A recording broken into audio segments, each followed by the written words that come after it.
Hello everyone, I'm Jay Joshi and welcome to the 22nd episode of Learning Java. Today, we'll be learning about two-dimensional arrays. So in my previous videos, I've covered about one-dimensional arrays and the sorting and searching techniques in those arrays. So today, we'll be looking into two-dimensional arrays, which is a completely different type of array.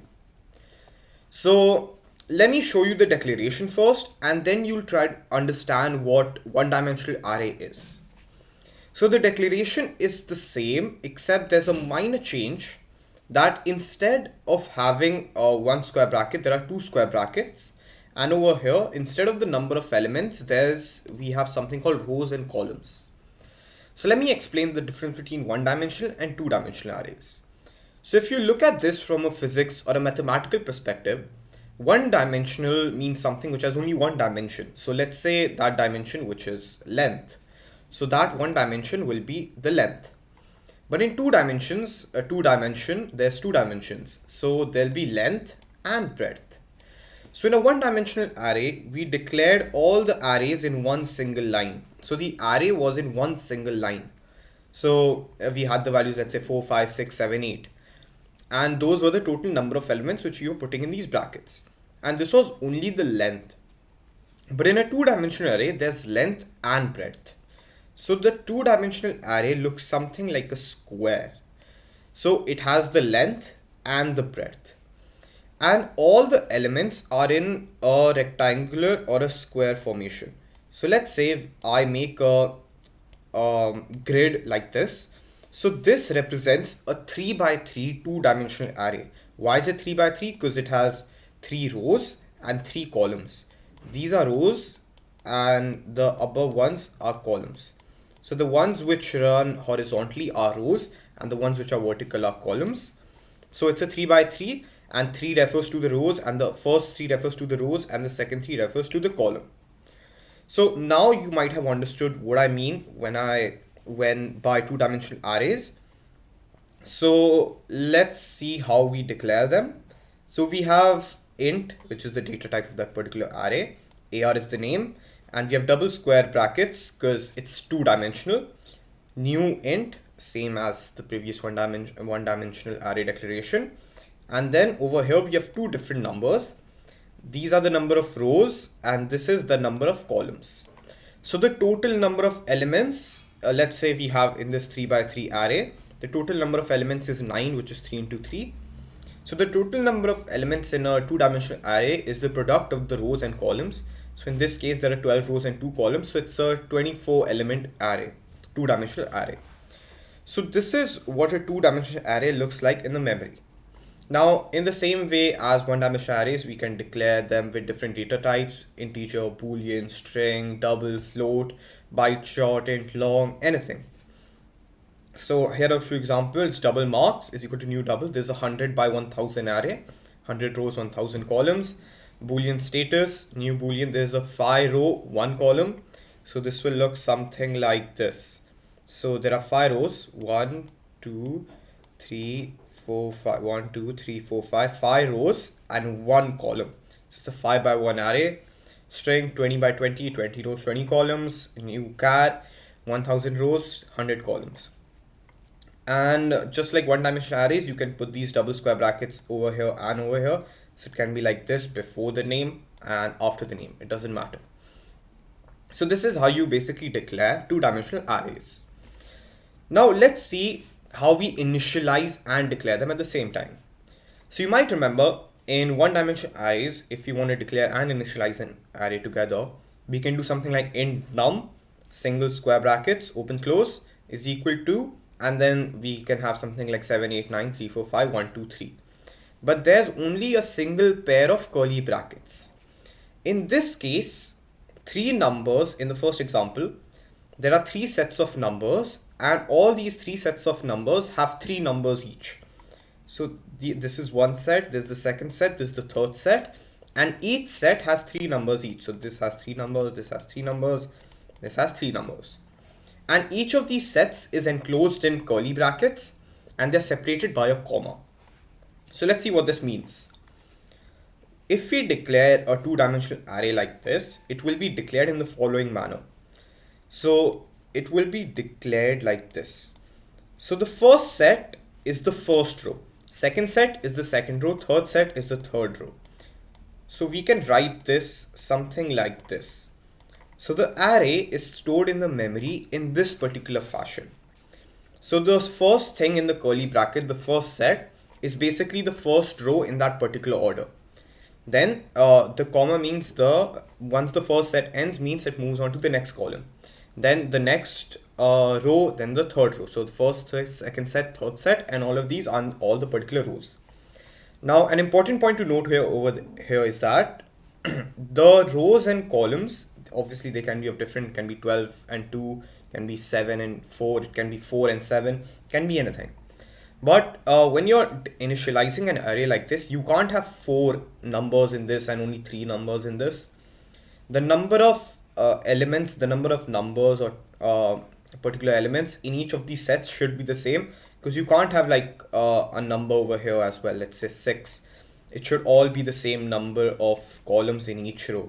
So basically each set, there can be as many number of sets, but each set should have the same number of elements. The same applies for string. Now look at this case. In this case we have 2 sets. There's one set and there's 2 sets, which means that there are 2 rows. This is the first row, this is the second row. So this is the first row, so this will be Jan, Feb, March, and this will be October, November, December. And so the array internally will be stored like this. So it's very simple, we can have only one element. So if we have only one element over here, let's say we have only Jan, then it means that there's only one column. So the number of elements in each particular set is the number of columns. So in this case there are 3 columns. So the number of sets basically is the number of rows, and the number of elements in each set is the number of columns. So in this case there are 2 sets, so 2 rows, and there are 3 elements in each set, so 3 columns. Now let's see how we access each part, each variable in that particular array.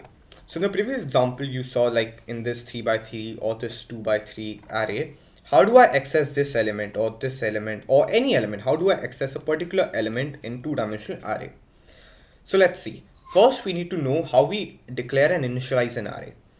So let's say I initialize an array with string day is equal to new string with 2 rows and 2 columns. So this is what it internally looks like. There are 2 rows and 2 columns. So it can store 4 values, 4 elements, because 2 into 2, 4. And these are the 4 ones that I've declared. So this is how you access a particular element in a 2-dimensional array. So this is a complete variable. Now what are these numbers 0, 0, 0, 1, 1, 0, 1, 1? For that we need to look at an example over here. This is a 2-dimensional array with 3 rows and 3 columns. So it's a 3x3 array, and the total number of elements it has is 9, because 3 into 3 is 9. Now what are these numbers? As you saw, there are 2 numbers in each of these. So here is what the index of each particular array element looks like. So you might remember in 1-dimensional array, the index starts from 0, 1, 2, 3, 4, and so on. So if I want to access a particular element, I can just put the name of the array and then the particular index of that element in the square brackets. In the same way, I can access a particular element of a 2-dimensional array. So all I need to specify is the index. So these are the indexes in a 3-dimensional array. So same as 1-dimensional array, the index starts from 0 and is 1 less than the length of the array. So this is what the 3x3 indexes look like. So the leftmost corner of a 2-dimensional array is always 0, 0. Why? Because it's the 0th row and the 0th column. So we can imagine this something like this. This is the 0th row, first row, second row. Then this is the 0th column, first column, second column. And why is it only 0, 1, 2? Because it's a 3x3 array. This is the number of rows, and the index number should be 1 less than the row. And again, index number should be 1 less than the column. So this is like a graph, like, you know, in maths you have a graph, how you plot in the x-axis and y-axis. You can imagine this something like this, with this being the x-axis, this being the y-axis. So this you can assume as the y-axis and this full thing as the x-axis. And then how you normally plot in a graph, you can plot it this way. This will be 0, 0. This will be 1, 1, 2, 2. Let's say I have this. So 1 and 2. This will be 2, 0. This will be 2, 1. And so what you need to remember over here is that the index, the first number in the index is the row and the second number is the column. Like when we declare it over here, it's row and then column. Same for the index, it's row and then column. So this is how internally it stores each particular element. So this is how you can understand by making a grid. So in the beginning, when you start learning two-dimensional arrays, it'll be helpful if you always make a grid in practice, but later on you can just think of this in your mind and you can assume where everything is. So let's say I have the bottommost element. So the bottommost element will always be one less than the row and column. So let's say I have a 4 by 7 array. So the bottommost in the corner, that particular element will be 3, 6. The index of that particular rightmost bottom will be 3, 6. That'll be the final element because it'll be the final index. The final index over here will be 3, which is one less than the row, and over here will be 6, which is one less than the column. And at the beginning, it's always 0, 0. So this is the first element, second element, third element, 4, 5, 6, 7, 8, 9. Goes in this order. Now coming back to this, we know that this is 0, 0. This is 0, 1. Then this is 1, 0, 1, 1. Why? Because there's the 0th row, first row, 0th column, first column. So 0, 0, 0, 1, 1, 0, 1, 1. So when I declare initialize the particular variable, weekday 0, 0 is equal to Monday. This is the weekday two-dimensional array. So the 0th 0 index will become Monday. So this has the value Monday string. 0, 1 will have the value Tuesday. 1, 0, which is over here, will have the value Wednesday. And 1, 1 will have the value Thursday. So you can see how we can use each of these initializing variables in the array, and all of these, like one-dimensional array, we can use them as variables. So we can use the dot length function or anything. So this is what internally memory, how the computer processes two-dimensional arrays, and you can use them in the same way. Now let's have a look at the example. So I have a two-dimensional array AR, and this is my two-dimensional array. I haven't initialized it. In this code, I haven't initialized it, but it has to be initialized. Just assume it's an array of any length. Let's say we'll take it as 4 and 5. So it has 4 rows, 5 columns. It has 20 elements in total. Now, you might remember in one-dimensional arrays, to calculate the length of the array, we can do something like ar.length. So AR is the length name of the array, and we can do something like AR.length. So, but in two-dimensional arrays, how do you find the rows and columns? So to find the number of rows, we can use the AR.length. So in one-dimensional array, if we use the AR.length, it returns the number of elements in the one-dimensional array. But in a two-dimensional array, if you do AR.length, it returns the number of rows. So in this case, the number of rows is 4. So AR.length will be 4 over here. But what if I want to find the number of columns? So to find the number of columns, you need this. And this will return the number of columns. Now let me explain what this is. AR of I. So this I over here represents the row number.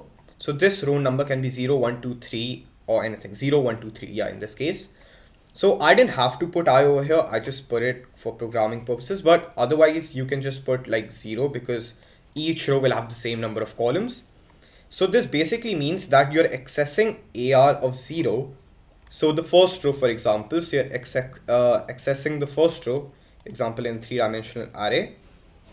And this first row's length. So the first row's length will be the number of columns, so which is 3, but in this case it'll be 5. So it'll return 5. So AR bracket, you put any number which is in the particular index, and that dot length will return the number of columns. So for a quick revision, the row will be AR dot length and column will be AR and particular index of any row dot length. So it can be any row because all the rows have the same number of columns. So let's have a look at this code. In this code, we are printing all the elements in a particular array in a tabular form. We will not be making the lines, only we are just printing them like this. So the first row is in the first line with spaces, then next line, and then it's going to print like that, print like that. So let's see what the dry run of this code will look like. We have a nested for loop. So for int I is equal to 0, I should be less than ar.length.